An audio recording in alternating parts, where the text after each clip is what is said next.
FBH Internacional y Fish Studios presentan Clasificación A. Hola, ¿cómo están? Bienvenidos a Clasificación A. Mi nombre es Natán Díaz y queremos dar la bienvenida a todos los que nos escuchen en diferentes partes del mundo a través de las diferentes emisoras y también a través del podcast. Gracias por acompañarnos nuevamente. Hoy continuamos con nuestra serie que hemos estado desarrollando de teología bíblica y en el programa pasado hablamos acerca de la relación que hay entre Israel y la iglesia. Y como nuestro invitado especial tenemos a Aaron Gibson. Bienvenido, Aaron. Hola, Nathan, gracias. Gracias por acompañarnos otra vez. Hoy vamos a estar hablando de algo que ya mencionamos en el programa pasado, que fue las promesas de la tierra para Israel. ¿Qué significan todas estas promesas que leemos a lo largo del Antiguo Testamento, en donde Dios le promete a Israel muy específicamente un área geográfica, ¿no?, que encontramos? Pero queremos ver todo esto a la luz de lo que hablamos la semana pasada y a la luz de toda la Biblia. ¿Qué significan estas promesas? A ver, Aaron. Sí, y muchas veces, Natán, cuando hablamos, como hablamos la vez pasada, de Israel como una simiente espiritual y un pueblo espiritual formado por gentiles y judíos, la pregunta es, bueno, entonces, ¿van a espiritualizar la tierra prometida? O sea, ¿esa es una realidad espiritual? ¿Qué van a hacer? ¿Van a alegorizar para que no sea algo literal o tangible la tierra prometida? Y espero que en este programa podamos demostrar que eso no es el caso. Claro. De hecho, cuando nosotros vemos la tierra, sí lo vemos como algo muy tangible, muy físico, muy importante, literal en la Biblia. Pues a ver, ¿dónde están los pasajes que nos conectan a nosotros con estas promesas? Porque ahí está la gran pregunta. ¿Estamos nosotros conectados a esas promesas o solamente es Israel el que está conectado a esas promesas? ¿Y cómo funciona esa dinámica de las promesas bíblicas de la tierra? Sí, pues para mí es importante empezar con la pregunta, ¿qué es lo que le daba a Israel la seguridad de una herencia? ¿Cómo es que Israel se conecta como una nación a la promesa de la tierra prometida? Pensando en el Antiguo Testamento y las promesas que Dios le hizo a Abraham y a sus descendientes. Y creo que es importante notar que la posesión de la tierra, Natán, en cualquier momento de la historia, realmente depende de la relación de esa nación con el pacto. Claro. Entonces, la posesión de la tierra dependía de su relación con Dios por medio del pacto. Y podemos ver eso en Deuteronomio, cuando Israel está al punto de entrar en la tierra prometida.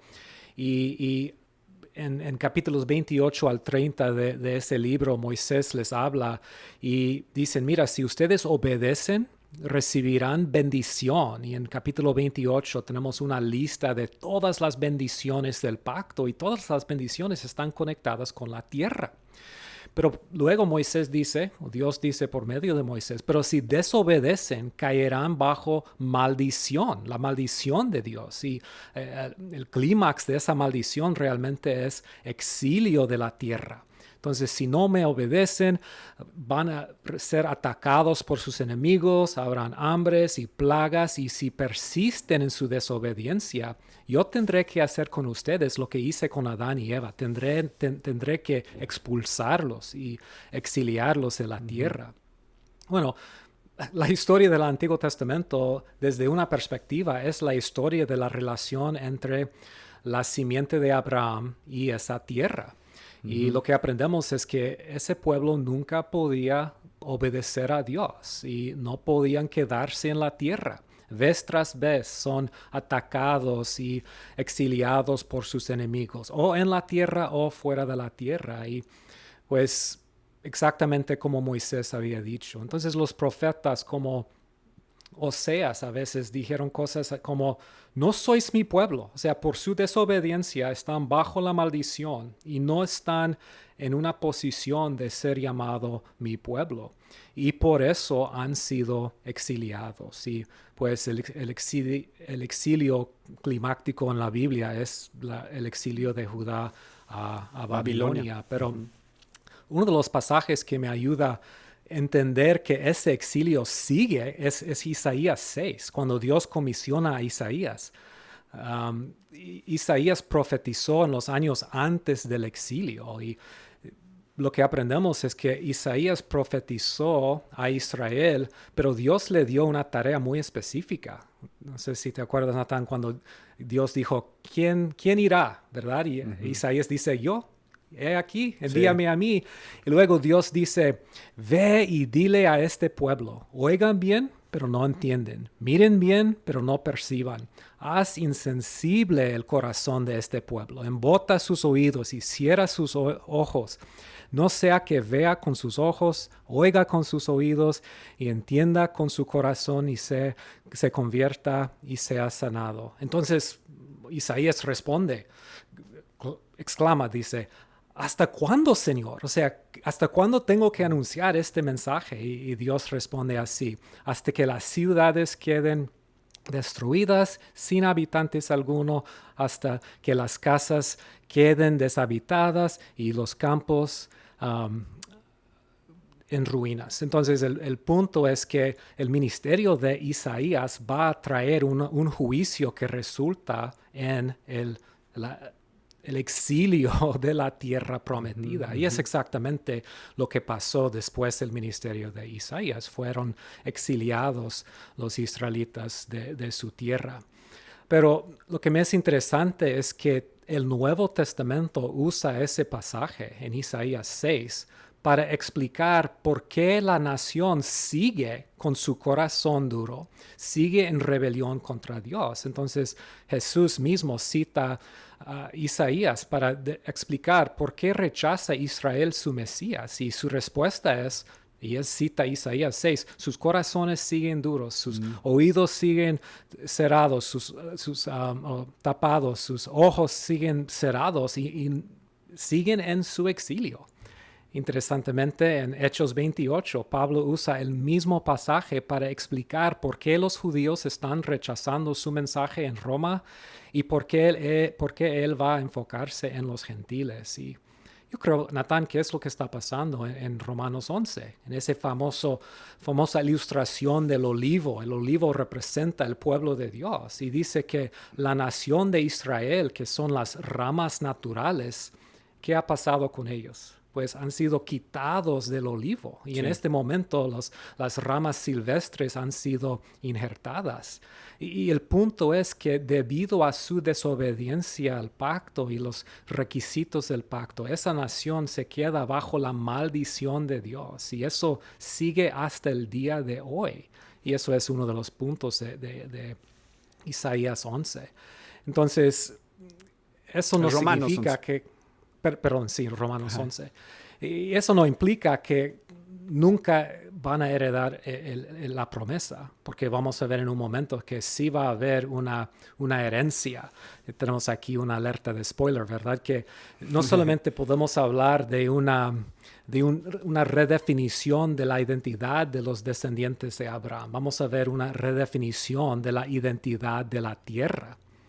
Y eso me lleva a tu pregunta. Entonces, ¿cuáles son los pasajes que nos hablan en el Nuevo Testamento de la herencia de la tierra?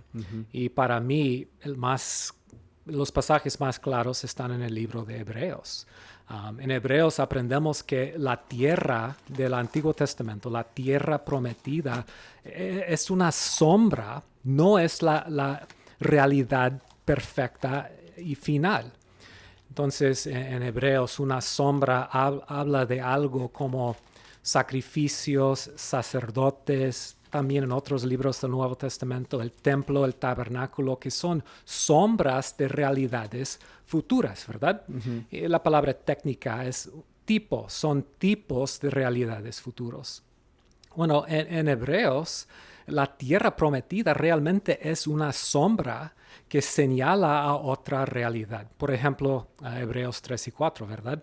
Nosotros hemos hablado, Natán, tú y yo, de este pasaje. Y Hebreos 3 dice que Israel no pudo poseer la tierra por su desobediencia y su incredulidad. Hebreos 3, 18 y 19 dice, y a quienes juró que no entrarían en su reposo, sino a los que fueron desobedientes. Vemos pues que no pudieron entrar a causa de su incredulidad, por su desobediencia, no entraron en la tierra. Y la conclusión del autor de Hebreos en capítulo 4, versículo 9 es, queda por tanto, ¿qué? Un reposo sagrado para el pueblo de Dios. Esa promesa y esta realidad, cuando escribió el autor de Hebreos, todavía es una promesa y una realidad futura. De hecho, dice en versículo 8 del capítulo 4, porque si Josué les hubiera dado reposo, Dios no habría hablado de otro día después de ese. El punto es que ellos nunca entraron en la tierra y que esa promesa se queda para el futuro. Y creo que capítulo 11 es aún más claro cuando hablamos de esta idea, porque pues enseña que aún Abraham, que recibió la promesa de la tierra, Abraham mismo entendía que el cumplimiento final de esa promesa no era la tierra en sí, pero algo celestial. ¿Verdad? Entonces, Hebreos 11, 8 al 10 dice, por la fe Abraham, al ser llamado, obedeció, saliendo para un lugar que había de recibir como herencia, y salió sin saber a dónde iba. Por la fe habitó como extranjero en la tierra de la promesa, como en tierra extraña, viviendo en tiendas como Isaac y Jacob, coherederos de la misma promesa. Y versículo 10, muy interesante. ¿Por qué? Porque esperaba la ciudad que tiene cimientos, cuyo arquitecto y constructor es Dios. ¿Okay? Entonces Abraham, al ver la tierra y al escuchar esa promesa de esa herencia, levantaba sus ojos a una herencia final y una herencia más grande, más amplia, una herencia celestial. Y no solamente Abraham, también los otros santos del Antiguo Testamento. En versículo 13 al 16 del mismo pasaje, Hebreos 11, dice, todos los santos murieron en fe sin haber recibido las promesas, pero habiéndolas visto desde lejos y aceptado con gusto, confesando que eran extranjeros y peregrinos sobre la tierra. Porque los que dicen tales cosas claramente dan a entender que buscan ¿qué? Una patria propia.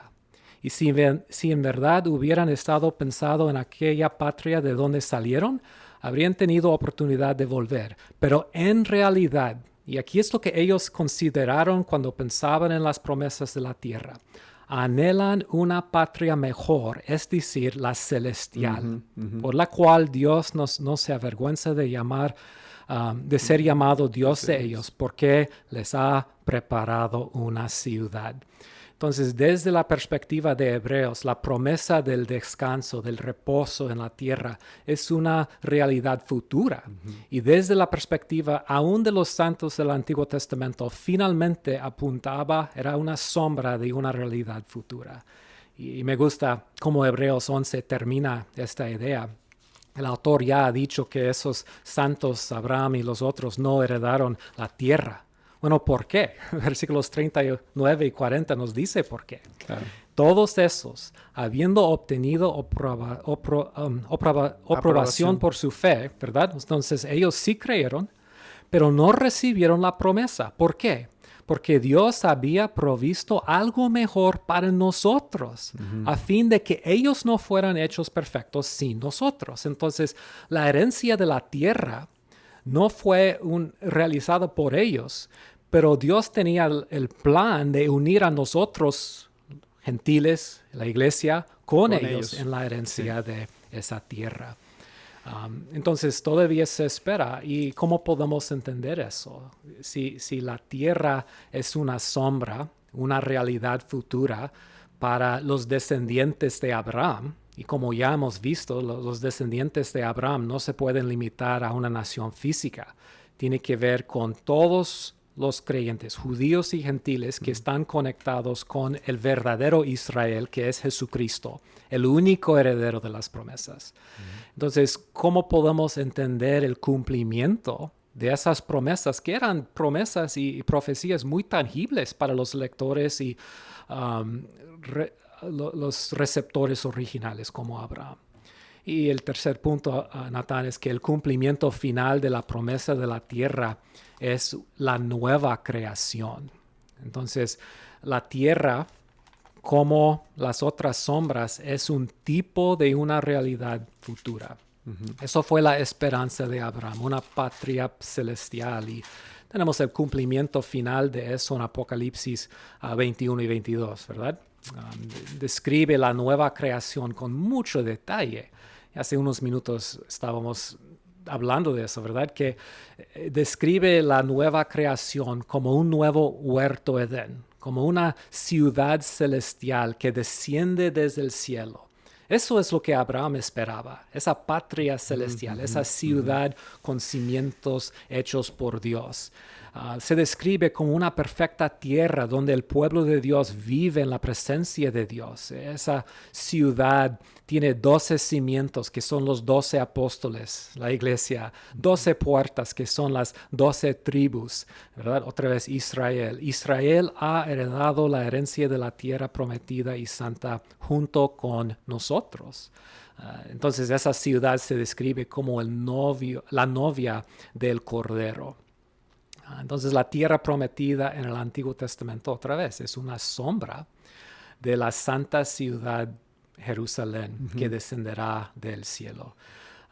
Entonces no tenemos, Natán, que esperar hasta Hebreos o hasta Apocalipsis para entender esas cosas. Claro. En el Antiguo Testamento y antes en el Nuevo Testamento tenemos esas cosas. Por ejemplo, hemos hablado de Romanos 4, ¿verdad?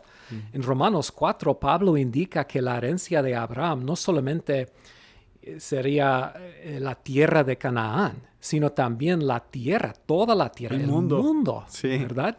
Entonces Romanos 4:13, porque la promesa a Abraham o a su descendencia de que él sería heredero del mundo no fue hecha por medio de la ley, sino por medio de la justicia de la fe. Entonces, si nos preguntamos, ¿cuándo prometió Dios a Abraham que él y su descendencia serían herederos del mundo? Bueno, la respuesta es nunca explícitamente. Dijo que serían herederos de la tierra. Okay. Le prometió esa tierra de que extendía desde el río de Egipto hasta el Éufrates, entre el río Jordán y el mar. Pero también le prometió que sería padre de una multitud de naciones y de una descendencia innumerables, como el polvo de la tierra, la arena del mar y las estrellas del cielo. Eso implica una herencia más allá de las fronteras de Canaán. Y fue por eso que Abraham buscaba algo más allá de esas fronteras. Y creo que podemos ver eso aún en los Salmos.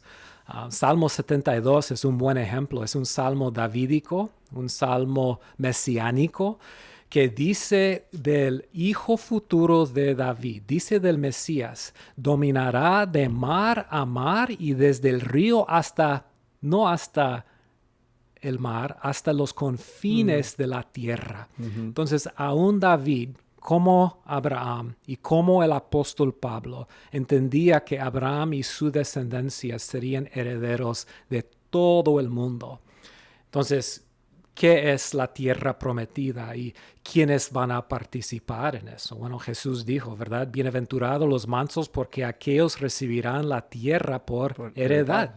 Entonces está hablando de nosotros, judíos y gentiles, que por fe están unidos a Jesucristo, el gran heredero. Entonces, los descendientes de Abraham son los miembros de la iglesia, el remanente de Israel y los gentiles en este tiempo. Las ramas naturales junto con las ramas silvestres forman el olivo y son los herederos de la tierra. Entonces, ¿qué es lo que esperamos? La nueva creación. Claro. Entonces podríamos decir, Aarón, que todo lo que estamos viendo en el Antiguo Testamento que tiene que ver con la tierra entendemos a la luz del Nuevo Testamento que está siendo amplificado siempre. O sea, estamos sabiendo que el concepto de Israel y el pueblo de Dios es amplificado en el Nuevo Testamento. Vemos que la idea del templo y del tabernáculo es amplificado en el Nuevo Testamento a través de Jesús. Vemos que Jerusalén como ciudad es amplificado en el Nuevo Testamento con la Nueva Jerusalén. O sea, es decir, todo se amplifica. Entonces, cuando queremos limitar las promesas del Antiguo Testamento y decir, no, este es el pedacito de tierra donde todo lo que Dios quiere hacer importa. Creo que estamos yendo en contra de el énfasis del Nuevo Testamento, que es no limites el cumplimiento de la promesa a una sección de tierra geográfica ahorita solamente para un grupo particular étnico, sino mira el panorama más amplio de lo que Dios quiere hacer. ¿Cómo podemos...? Estamos fijándonos en la sombra, ¿verdad? O sea, estamos enfocándonos completamente en la sombra y no en la realidad. Exacto. O sea, ese es el énfasis de lo que leíamos ahorita en Hebreos. La sombra de lo que Dios quería hacer a través de Jesucristo. Entonces, ¿cómo interpretamos, Aaron? Dos cosas. Uno es, en 1948 los judíos regresaron a su tierra. Y para muchos, esto representaba el cumplimiento de esas promesas del Antiguo Testamento. ¿Cómo podemos ver los acontecimientos de los últimos, que son 70 años, a la luz de lo que acabamos de decir acerca de la manera en que se cumplen las promesas de la tierra? Sí, pues creo que hay diferentes maneras de responder a esa pregunta, pero creo que es importante decir desde el principio que desde mi perspectiva, Romanos 11 enseña que hay un futuro para la nación de Israel. Más allá de la salvación de un remanente presente durante la época de la iglesia, al final de esta época, Dios va a volver a injertar las ramas naturales, que son descendientes físicos de Abraham, al árbol, en el árbol, pero lo hará por medio de fe, para que ellos participen en las bendiciones que nosotros tenemos ya siendo parte del olivo. Entonces, eso implica que en un momento en el futuro habrá un cambio en el corazón de una gran parte de la nación de Israel. No será una salvación étnica aparte del nuevo pacto, aparte del Espíritu Santo, aparte de la justificación por la fe o aparte de la iglesia. Es la inclusión de ellos de nuevo en el olivo. Y junto con nosotros, ese grupo va a participar en el cumplimiento final de la sombra, que es la nueva creación, la nueva tierra, nuevos cielos, nuevo Jerusalén, etc. Entonces, Dios está haciendo cosas a lo largo de la historia de Israel por una razón, y creo que es una razón teológica. Esa nación no ha sido destruida. Claro. O sea, todavía sigue. Y creo que Dios está trabajando a su manera para preparar esa nación para su obra futura de salvación. Otra vez, no salvándolos para regresar al antiguo pacto, antiguo templo, antiguos sacrificios, antiguos sacerdocios, sino participar en la bendición que nosotros tenemos en la nueva creación. Entonces yo veo lo que está pasando en los últimos años en Israel como parte del plan secreto y soberano de Dios de preparar esa nación. ¿Tienen un derecho a esa tierra? Bueno, bajo las leyes humanas y las leyes de justicia, creo que sí. Ellos tienen un derecho, pero no es un derecho teológico. Teológicamente están exiliados. Teológicamente están bajo la maldición del pacto. Por no creer en teológicamente, el Mesías, sí, teológicamente no sois pueblo mío, como dijo Dios por medio de Oseas. No participarán, y es muy claro en los pasajes en Ezequiel y Jeremías que hablan del nuevo pacto, que participación en la tierra y su posesión de la tierra depende de su participación en la obra del nuevo pacto que incluye la transformación del corazón por medio del Espíritu Santo. Un día Dios hará eso con una porción, no sabemos cuántos, pero una porción de la nación, de tal manera que las ramas naturales están reinjertadas en el olivo, participando con nosotros, no en un pedazo de tierra en este mundo sino en una nueva creación, nueva tierra, nuevos cielos. Así es mi perspectiva. Claro. No sé si tú tienes otra forma de verlo. Sí, yo estoy de acuerdo. Y una de las cosas, Aaron, que creo que es importante entender es, o sea, Dios quiere salvar a gente de todas las naciones. Dentro de ellos hay judíos, que parece ser que es el capítulo final de la historia, donde también, como dices, hay un avivamiento general en la nación. Pero eso no quiere decir que lo que está pasando en Israel y lo que pasa en Jerusalén siempre está al centro del plan de Dios. Y que lamentablemente se ha convertido un poquito en idolatría a veces, ¿no? Hacia Israel como nación, pensando que lo que importa es que son judíos étnicos y que ese es el verdadero peso teológico que hay ahí. Que yo he escuchado personas interpretar Génesis 12 de esa manera. Sí, sí. En ti lo bendeciré a los que te bendijeren, a los que te maldijeren, maldeciré. Pues, ¿qué significa eso? Y muchos lo han tomado como que las naciones que sean pro Israel van a recibir una bendición de Dios económica y política, lo que sea, ¿no? Y creo que están cambiando el significado de ese texto, que es teológico, que está apuntando hacia Cristo, porque es a través de Jesús que las naciones reciben bendición, de acuerdo a Pablo en Gálatas 3. Sí, sí. Y están cambiando el significado de lo que significa bendición. Bendición no es aquí económica y en un sentido político y social, es bendición a través de Cristo. Entonces, creo que Génesis 12 es una referencia a cómo te relacionas tú con la descendencia de Abraham, que es a través de Jesús, que significa que es cómo te relacionas con la iglesia de Cristo. Sí. Es a través de la iglesia que viene la bendición, es a través del rechazo hacia la iglesia de Cristo que viene la maldición. No sé qué crees tú, pero eso es... Sí, y podemos verlo en Mateo 25, en el juicio, ¿verdad? O sea, o entra uno en las promesas y bendiciones de Dios, o entra uno en la perdición y la muerte final. Y dependiendo de qué, de cómo han tratado con Jesús. Y Jesús dijo, me han dado agua, me han dado ropa. Y dicen, ¿cuándo? Y dice, mira, cuando lo ha hecho a uno de míos, a uno de mi pueblo. Entonces, la pregunta no es cómo nos relacionamos con la nación física de Israel. La pregunta es cómo trata las naciones con el verdadero descendencia de Israel, de Abraham, que es la iglesia, judíos y gentiles. Sí, porque es Jesús, lo que decías en el programa pasado, Jesús es el descendiente, o sea, es singular, no es plural, él representa la descendencia. Sí, el judío verdadero. El judío verdadero, sí. Bueno, Israel verdadero. Creo que esto ha sido sumamente útil, Aaron, para preguntas que muchos tienen y gente nos ha escrito acerca de esto porque quieren saber qué pensamos acerca de las promesas físicas para Israel, y creo que hoy pudimos resumir muy bien lo que la Biblia ya en la narrativa completa de lo que está diciendo, juntando todas las escrituras, lo que hemos estado haciendo de teología bíblica, lo que nos muestra acerca de lo que significa la tierra.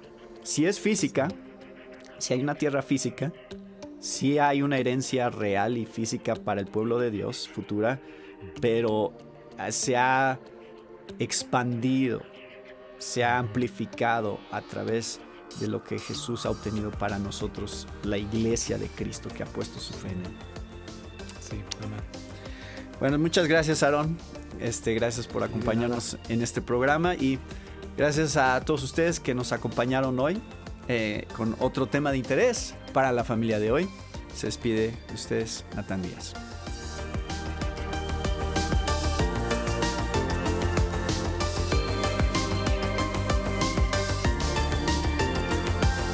Esta fue una presentación de FBH Internacional y Fish Studios. Para más información, visita nuestra página www.clasificaciona.com.